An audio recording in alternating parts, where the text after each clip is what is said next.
everyone. Yes, it is I, Kenneth the K-Rock Klein, and folks, we are back with another Krocking, Locking, and Dropping episode with the K-Rock. Yes, it's episode number 32 of Krocking, Locking, and Dropping with the K-Rock. And folks, I'm just going to lay it on the line for you.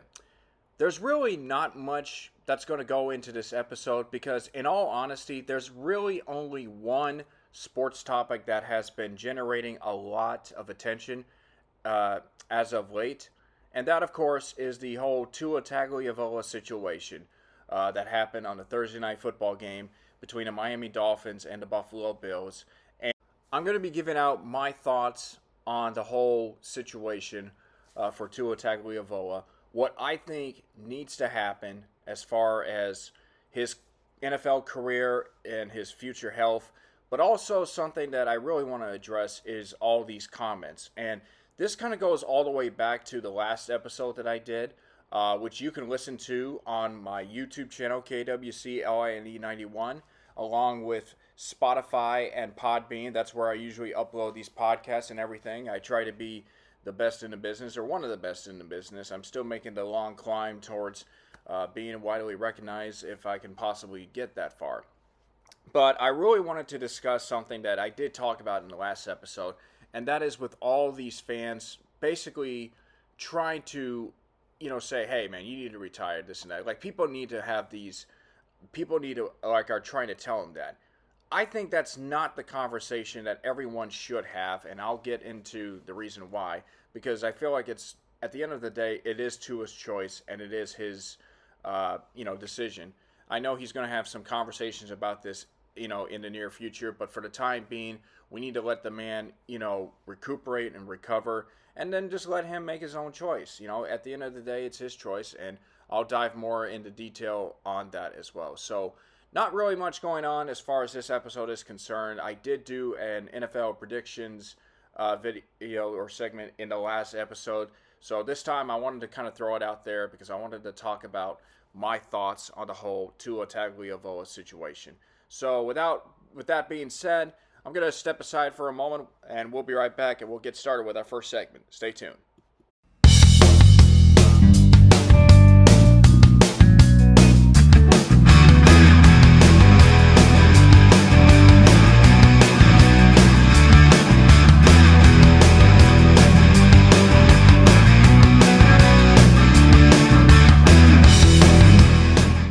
Thursday night, the Buffalo Bills traveled down to Miami to take on the Dolphins in an AFC East divisional matchup. And that was a game that, when I made my predictions, I actually said that Miami was going to, pull off a win over Buffalo because I wasn't sure if Buffalo can maintain the level of success.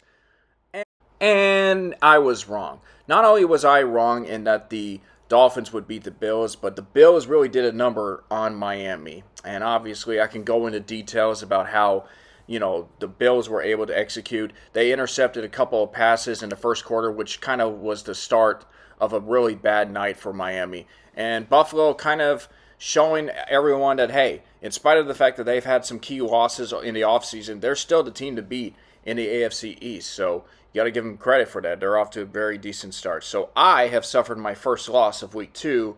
But as far as I'm concerned, I really don't care about it because much of the attention is now on the whole situation with Tua Tagovailoa for what happened in the third quarter of that game. It was one of those plays. Tua got the snap. He dropped back. He recognized no one was open. So then he immediately took off towards the end zone or try to get as couple of yards as possible. And as a quarterback, when you're running, you're basically, putting yourself in a situation where you don't want to get hit by a defender. And unfortunately, that's exactly what happened as Tua got hit, and it was really a devastating hit. Like, I want to say Damar Hamlin, who, by the way, the same Damar Hamlin that a couple of years ago actually found himself in a near-death experience on a national TV on Monday Night Football. He's all right, and he is back to playing since then. It was a real scary situation in the NFL, but certainly this was obviously a scary thing. Tua goes down, and right away his hands, started to make a fist, like moving into a fist intentionally. And at that moment, everyone realized what had happened, and that was that Tua Tagovailoa had suffered another concussion. And for those of you that are very curious as to how many that is, and not that we're keeping a running stat or making a habit out, or a joke out of this, because again, concussions are very serious. It's a serious situation. For those of you that are very curious, this is the fourth concussion that he has had in his NFL career. This is his fifth season in the NFL, and without question, this was his fourth concussion, and that included two concussions he had over the last few seasons. So at this point, Tua Tagovailoa is likely to be out on concussion protocol, so he'll miss at least the next couple weeks, maybe a month, depending on how severe the concussion is. But again, this is his fourth concussion in his 5-year NFL career to this point.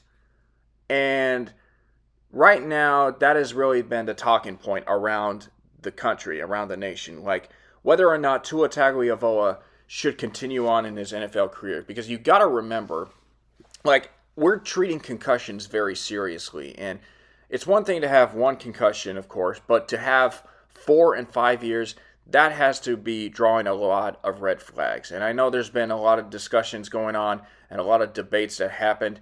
And I did learn something that was very interesting. I don't usually watch ESPN as much, but I did watch a segment of Get Up, one of the ESPN shows. Bart Scott, who was a former NFL player, actually opened up to one of the reasons why he retired. He said initially that he retired. Everyone thought he retired because of a toe, because he had like reconstructive surgery on a toe when he left as well. But what actually happened was he started seeing spots and lights, and he didn't know what to do. He was like, you know what, it's time to fold it up. And I this is why, I really have a great respect for Bart Scott, because he was open and honest with his revelations and all that. In fact, I actually have a clip of that segment with me right now, and so we're going to go ahead and play that segment. And so everyone take a listen in, and I want to get your thoughts, or get everyone's thoughts on the whole matter. So here's what Bart Scott said this morning on Get Up. Everybody think I retired because my toe, right? I had reconstructive surgery on my toe and I left. But really it was because, I started seeing spots and lights. I had light sensitivity. I never really shared this with anybody, but I feel inclined to do this in this intimate, setting that we have. And I didn't know what to do. And I was like, you know what? It's time to fold it up. And, it's about the people that's around Tua. Right, because it's hard for him not to make an emotional decision. That's why you put people around you, your team, that you trust with your life, and to make lifelong decisions. And you give them the information, and then you come together and you make a collective decision, because it can't be a decision. And sometimes, I regret that I walked away. And sometimes, because you have to live with that. Leaving a game that you've dedicated your entire life to is like a death. I tell people all the time, athletes have two deaths, right? And you don't know what to do. You wake up the next day and you're 30 years old, you're 20 years old, and you don't know what you want to do with the rest of your life. And everything that you have done has been defined by being a football player. And it's not who you are, it's what you do. But all the laws and everything that we've learned, and all the best qualities of us were learned on the football field, how to work with others, how to be accountable. And now you're not a part of that, and it's the loneliest feeling in the world. That's why we see guys, and we don't know why guys commit suicide, but it's that lonely feeling of being not around anybody and feel like you have no worth. Yeah, it's a combination. Yeah, so clearly Bart Scott did make some very interesting points, and he did, continue to talk about, reasons why NFL players kind of struggle, because for the most part, for all their lives, they have dedicated themselves to the game of football. And that's not just that they learned about the game. It's about how they learned all these other life lessons, how you work hard and how you form relationships with, your teammates and other people that you may or may not get along with. But, it's all about what you learned on the football field, not just the X's and O's of the plays as well. And that's something that, he was very open and honest about when he basically said, he sometimes did regret retiring because of, the fact that he was seeing all these light sensitivities. But the bottom line was he made the right decision. And this is something that eventually Tua Tagovailoa is going to have to make as well. But now you look back at his entire NFL career, Tua's NFL career to this point, there obviously had, I said earlier it was 4 concussions, but it seemed like the reporting's been mixed because they've said that it's been 3 known NFL concussions since then.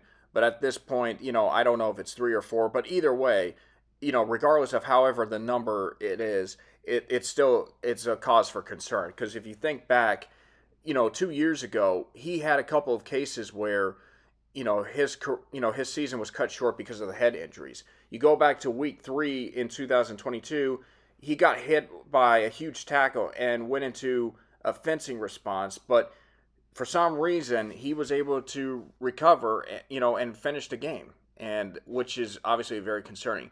And then the very next week, he got, was hit again, and then experienced these concussion symptoms after taking this hit, and he actually got stretchered off the field. So at this point, it's really, that was really a major concern because a lot of people were starting to worry about, hey, Mike, or what are the Dolphins doing? Like, why is it that, Tua Tagovailoa, a week after getting a hit and getting a concussion, was still in the game, and now he's been concussed, at this particular point. And then he comes back, sometime later, a couple weeks later, and then that's when in week 16 of that season, he had another concussion to this point. Okay, so this makes sense. I just was a little bit confused because all the stories were saying that this was his third concussion, but in actuality, it was his fourth. So now this all makes sense. So he had 3 concussions in 2022. In week 16, he suffered another concussion.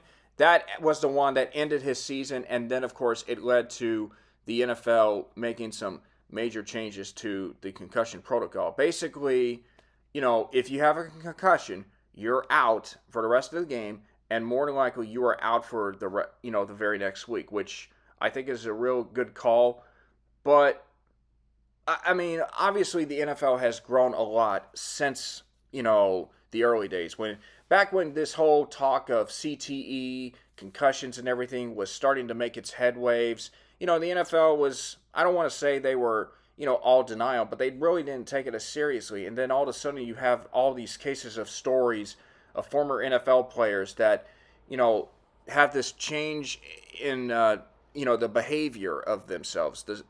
Their brain, kind of makes them a different personality. And sadly, we've seen cases where, athletes have done some really tragic and horrible things. You think about somebody, like Mike Webster. Mike Webster was really the first case of a concussion, an athlete that dealt with CTE. He was a Hall of Fame player for the Pittsburgh Steelers, and he passed away in 2002 after he experienced some troubling head injuries and everything. Then you had a guy named Justin Straussnack who also played for the Steelers, and then he started to experience some CTE, and tragically he got himself involved in a police chase where he drove down the wrong side of the highway and unfortunately crashed his car into a fuel tanker truck and died instantly. And then you have other cases where athletes have tragically took their own life because of all the activities and everything. And Junior Seau, that was a guy that played the linebacker position very well with the Chargers and also with the Patriots. But the amount of times, when it was discovered that after he committed suicide, which, let me stop there and say this. If anybody out there is experiencing some, thoughts like that, and so please go get help. I'm begging you, because we want everyone to be okay. Please talk to a friend, please talk to your parents, loved ones, and then also talk to a doctor or therapist, and they'll be able to help you out. Please, I beg you, when you stop listening to this podcast after this episode, you go directly to a doctor and a therapist. I'm sorry for the mid podcast PSA on that, but I really wanted to kind of express that and be very serious about this, because I don't want to talk about this segment and not mention not mention everything. So, but back to Junior Seau. After he passed away, they discovered he had CTE, and it was one of the most tragic things for a guy that would end up being a Hall of Fame player. And then I'm reading another article, and this is from a guy who was a former wrestler. His name is Chris Nowinski, who worked in the WWE, where they did have a very tragic, similar, situation. Although this one was very dark and one of the darkest times in the wrestling business. But Chris Nowinski was a former wrestler who is now a neurologist or neuroscientist, for that matter, because he started to learning about it after an accident in the ring where he accidentally got kicked in the head. It wasn't supposed to happen that way in a scripted event, but he started dealing with headaches, and then that's when he started to learn more about this situation. But he has been very openly vocal about Tua's regard. And he tweeted this out that very last night as of this podcast. He said, Tua suffered a traumatic brain injury on this play, the play in question, which involved him running into Damar Hamlin. His right arm shows a fencing posture, indicating loss of consciousness, and is on a severe end of the hashtag concussion spectrum. He is done for the night and must miss the next game. And, I mean, I think that's what's going to happen. Tua's definitely going to miss the next game. Chances are he will miss the next 2 games for that matter. And so now a lot of people are starting to worry and wonder exactly when is enough enough. Not to make light of the situation, but it's like, remember the old Tootsie Pop commercials where somebody asks how many licks does it take to get to the bottom of the Tootsie Pop or so? And the world may never know has often been the answer to those questions in these commercials. Not that I'm making light of concussions and everything, but the question now has become, when is enough enough? How many concussions is it going to take for a football player to finally decide to hang it up? To say, I got a life ahead of me. I don't want to lose that. I got a family to think about. I got everyone that's supporting me, and they're more concerned about it. And the fact of the matter is, this is, ultimately decided by the football player in question. And knowing, Tua Tagovailoa is going to have to figure this out himself by the time he, comes around to that decision. But I think a lot of people right now are basically saying, hey, man, you need to retire. Like, this is not good for you. Your health is more important than the amount of money you're making and then the amount of games you play and how many wins you get as well. You need to retire. And this is where, I understand where they're coming from. I think everyone that's saying that is really caring for Tua Tagovailoa and everything. But sometimes the hardest part is we don't know the athlete in particular. We don't know Tua's mindset.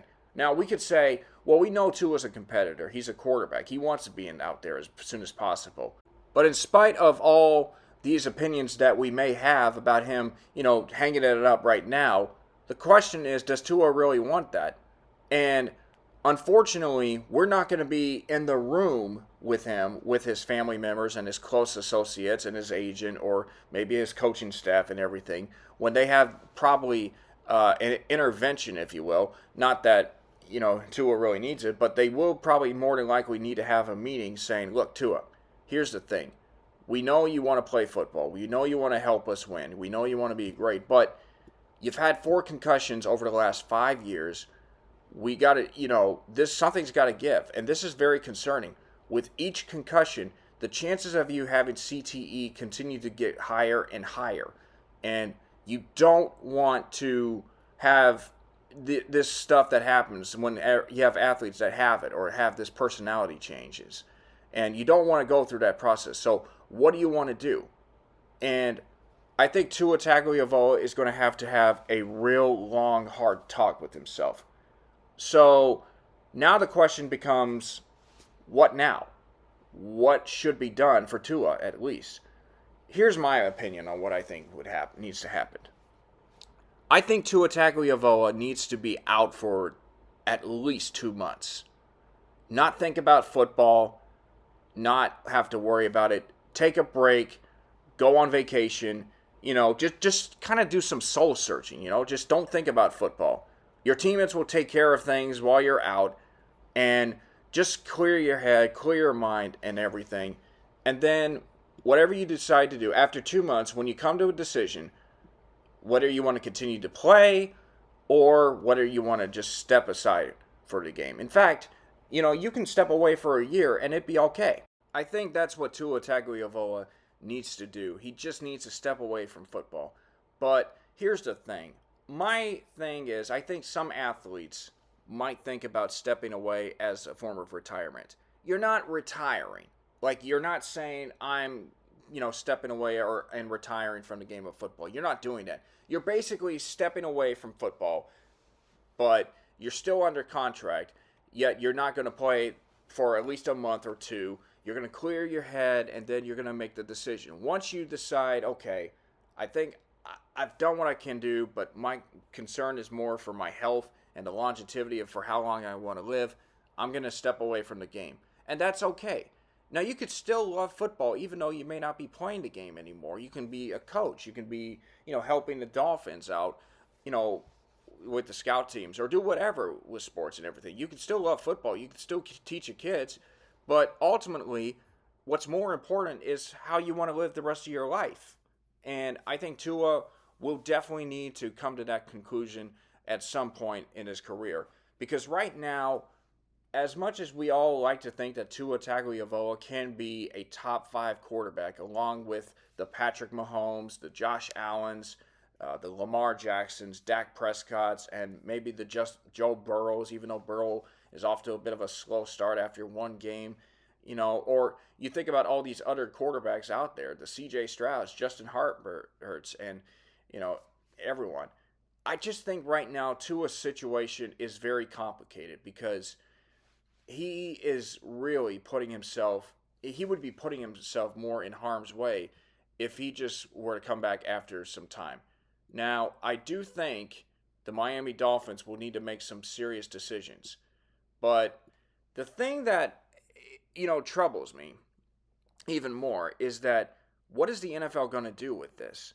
Because clearly they're trying all they can to make sure that they don't, let a player that gets hit with too many concussions, keep playing and everything. They're going to have to do something about it.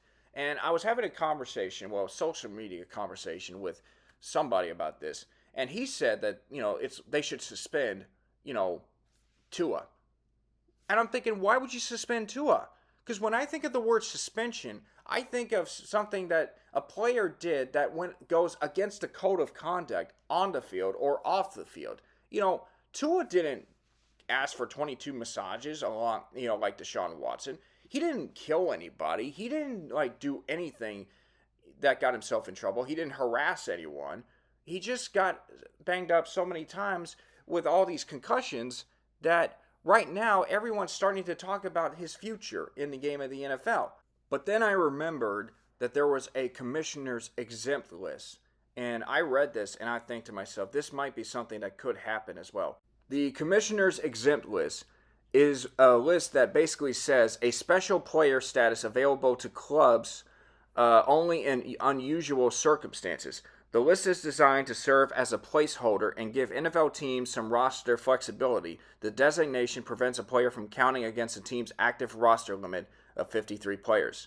So how does it work? Well, it is in fact paid leave, basically. So I think the Dolphins should keep him on the roster, but put him on the commissioner's exempt list.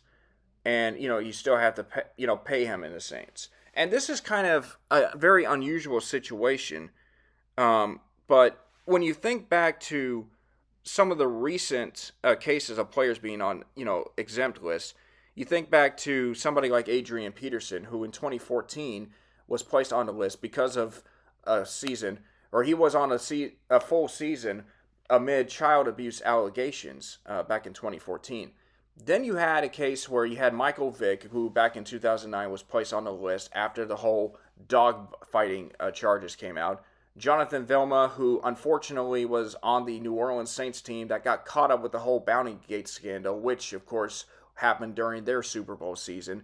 And then C.D. Lamb was actually on the list at the start of the season because he held out an entire season, or the entire offseason for the Cowboys, and then literally he was on the very day he got put on that list, even though he had signed this contract, a new contract with the Dallas Cowboys. But of course they got a 2-game roster exemption And, sure enough, he was later been pulled off of that list. So that is what was the case there with CD Lamb as well. So when you really think about the commissioners list, it's really about unusual circumstances. And we've seen the commissioners list being exempt list being used for players that have been involved in abuse allegations, sexual harassment charges, dogfighting, and then of course the whole bounty gate scandal and everything. But is it really time to add a number of concussions out there? Should the NFL really make a statement as far as putting players on the commissioner's exempt list just because they continue to keep getting concussed in a way? It's not necessarily telling Tua Tagovailoa, look, man, you're not doing anything wrong, but you are putting yourself in danger considering the fact that you've had 4 concussions throughout your entire career. And it just makes you wonder how long can Tua Tagovailoa, continue to play, and would this be the right idea to put him on the commissioner's list? I would certainly like to think that if the NFL were to decide to put him on the list, that would really help him out in a way. That would really contribute. Now, the question though is for how long would that have to be the case? Because you already have him in concussion protocol, and he's probably going to be out for at least 2, if not 3 weeks, depending on how this concussion goes. But, you know, I think the NFL needs to figure out a way to make sure they include something like, a number of concussions. Like if a player has 1 concussion, if it was the first player's concussion, they shouldn't be on the list and everything. But if you continue to have a number of concussions in a short span, that's where I think the NFL needs to step in. And they need to help the Dolphins out. If Miami is not able to protect their players, and I'm not saying they're doing a bad job, but the fact that Tua has, has had a period where he got a concussion and then was out for some time and then came back and then got another concussion and then was out for some time. I just think the sad part is Tua Tagovailoa is not in a position to overtake the likes of Patrick Mahomes or Lamar Jackson as the best quarterback in the AFC. And I don't think he's ever going to get there with the number of concussions he's getting. I don't even know if Tua Tagovailoa will be playing in the NFL at the age of 30.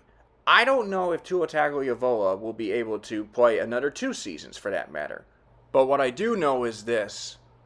There is no way that if I were anyone else, I should have the say for what Tua Tagovailoa decides to do. Because I'm not him. I'm not an associate of his. I'm not a friend of his. I don't even know the guy in person. But people out there that are expressing their views of, hey, he needs to retire, just retire, this and that. Look, I know you care about the guy, but at the end of the day, he makes the decision. I can only imagine, going back to that last episode when I talked about the situation with Verlander, how people are saying that he needs to retire just because he's washed up. This is kind of the same thing, except we're talking about a much different scenario here, a much concerning scenario here. And yet I feel like this is having a bit of the same effect.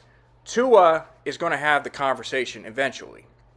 The question is, when is that going to happen? Because we know it's not going to happen in the distant future.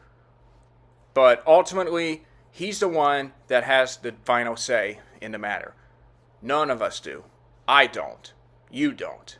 So we have to be very mindful and be respectful. First off, we need to give him time to process everything, to get better, then process everything and see what he wants to do. And not only that, but I know that he has a younger brother that is still playing quarterback, and I wonder if that is still going to be on the back of that guy's mind with whatever Tua Tagovailoa is going through. But I don't know if I should say it any better than what head coach Mike McDaniel said. This is what he had to say after when he was asked a question about Tua's potential retirement. I think it would be um, so wrong of me to even sniff that subject, and it's more in line of actually caring about the human being, and that's something that entirely you're talking about his career, right?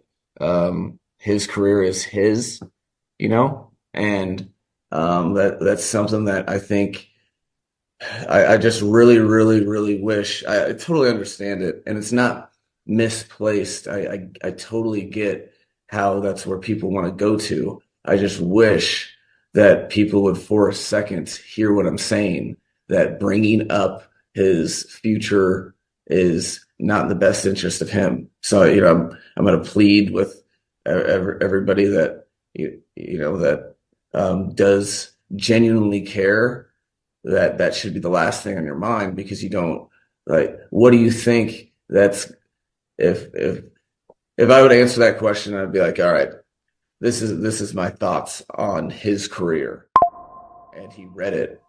um if he agreed with it or he disagreed with it, either way I've just made him worse.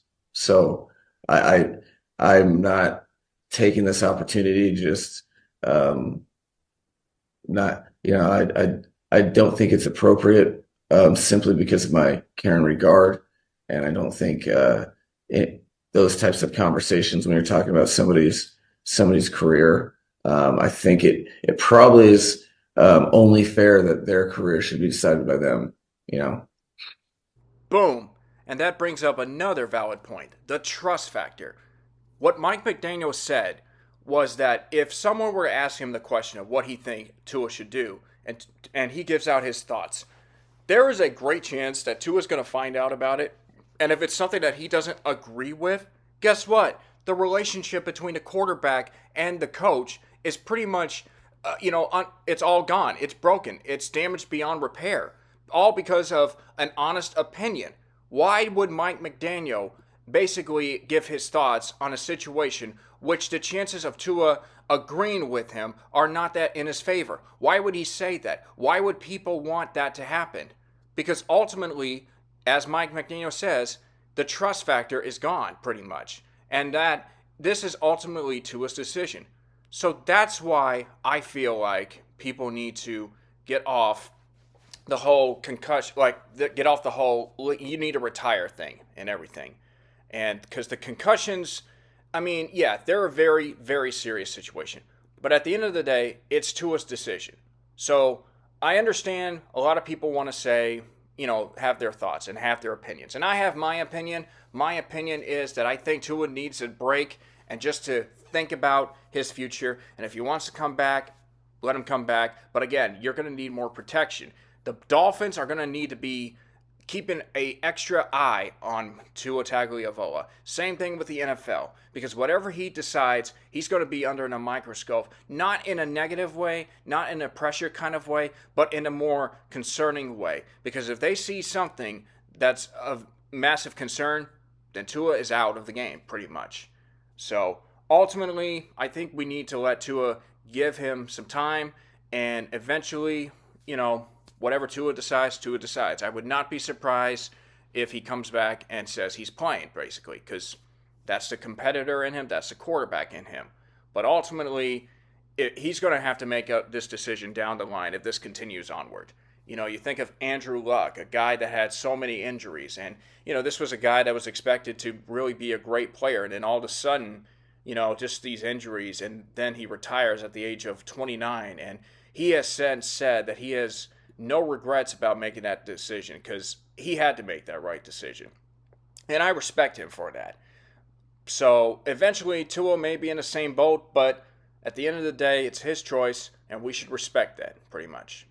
So, you know, it's really tough talking about a subject like concussions because, we don't really understand the severity of it as much. Like, I mean, look, we know how bad it is. We know it's concerning, but we're not in the position of the athletes because I think concussions have really taken on a a bit more of a major concern because it's a brain injury. It's an injury to the brain. I mean, that's just as bad as, worse than having a broken leg or a broken arm. And I got called out for this on social media. It was a couple years ago, and I want to give a special shout out to Chandler Romy, who's the one of the beat writers for the Astros. A couple years ago, he called me out on Twitter. Basically, what happened was George Springer, who was playing for the Astros in the outfield, crashed into the wall and apparently, was out for the game. And initially, I was worried that he had like a broken leg or something to that effect. So Chandler Romy tweets out update: George Springer out for the game due to concussion related, symptoms and all that.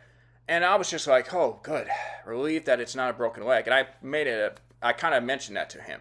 And obviously, that was my mistake. I should not have sent that out because I set myself up to be, blasted by Chandler Romy. And when I saw that, I knew I was wrong. I knew that I messed up. But rather than just do the right thing initially and delete the tweet, I try to defend myself and say, "Hey, that's not.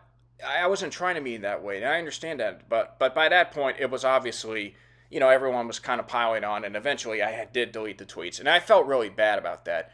Kind of one of the reasons why I was very upset at that particular moment. But I understand now that concussions, as much as we like to think of broken arms or torn ACLs as bad injuries, ultimately those can heal. But the injuries that we get to the brain, that can really cause some massive concerns, especially for athletes that play football, because you see all the horror stories of what happens when CTE takes over, not just in football players but in other athletes. The wrestler that Chris Benoit, who unfortunately had that bad tragic act that he committed, which I'm not going to go right into, but he had CTE, even though it doesn't excuse the actions that he did.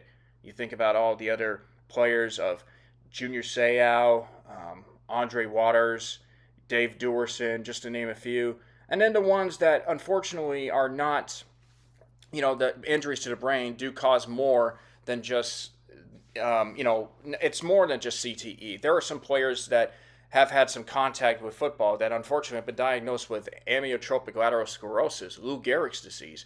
Steve Gleason, the guy that was a great, a good football player for the New Orleans Saints, the guy that recently won the Arthur Ashe Award for Courage, battling ALS for over a decade now. And, he's obviously, he doesn't regret playing football, I feel.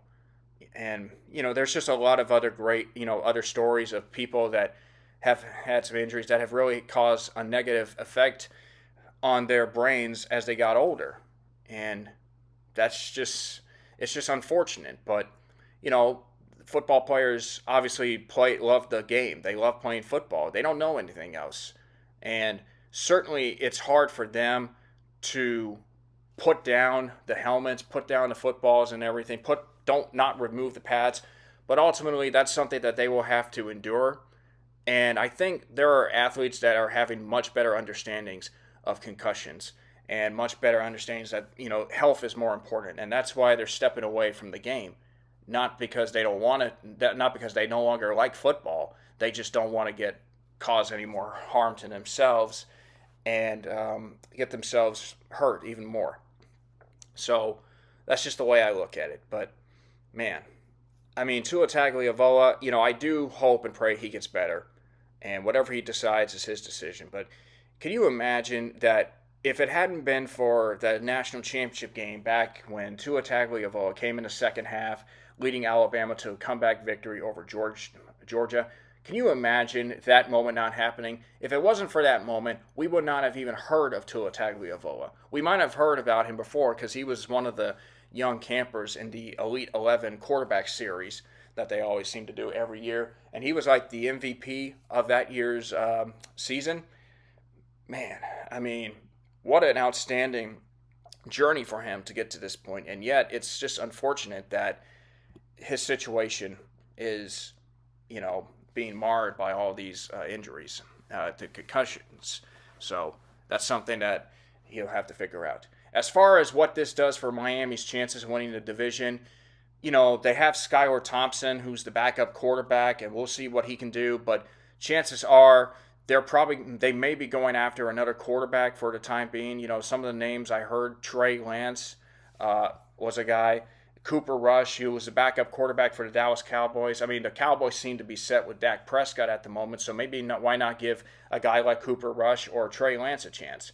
Or maybe, find another quarterback that would be of good value to the team. So, I think Miami might be in a little bit of trouble as far as their playoff chances, but I do think, though, that Tyreek Hill, a guy that in my mind might be considered an MVP candidate, he's going to have to play like an MVP this season.